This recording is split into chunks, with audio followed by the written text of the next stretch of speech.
ব্যবহার করতে হবে। তো এই মেহেদিগুলা অনেকদিন ধরে ফ্রিজে ছিল, মা পাঠাইছিল গাছের মেহেদি। তো ভাবছিলাম এগুলো হাতে দিব, কিন্তু এখন তো মন মানসিকতা অত রং করার টাইম নেই। আসলে কি বলবো, মনের ভিতরে অনেক অশান্তি লাগতেছে, অনেক কাহিনী, অনেক কিছু নিয়ে আসলে মনটা বেশ খারাপ। তো যাই হোক, তো এগুলো আমার যখন ইন্টারনেট বন্ধ ছিল ওই টাইমে আর কি এই মেহেদিগুলো বের করছিলাম। তো এইটাই ভিডিও করার ছিল, তো আপনার সাথে এই শেয়ার করতেছি আর কি। কি করবো বলেন।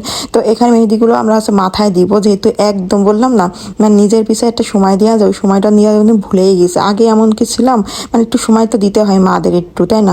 যারা সবসময় মেকআপ নিয়ে পরে থাকে তারা কিন্তু বাচ্চা ওভাবেও ক্যারি করে না। মানে সারাদিন মেকআপ করলে বাচ্চা কখন দেখবে। আর আমরা যারা ঘরে সারাক্ষণ বাচ্চা দেখি, মানে নিজের চুলটা আঁচড়ানোর মনে থাকে না যে আমি আজকে চুলটা আঁচড়াইছি। তো আমি যেহেতু আমার এইসব দেওয়া একদমই নিষেধ, আমার কোনো কেমিক্যাল ইউজ করতে পারি না আমার স্কিনে। তো এই মেহেদি তো একটু ভালো, আর মেহেদি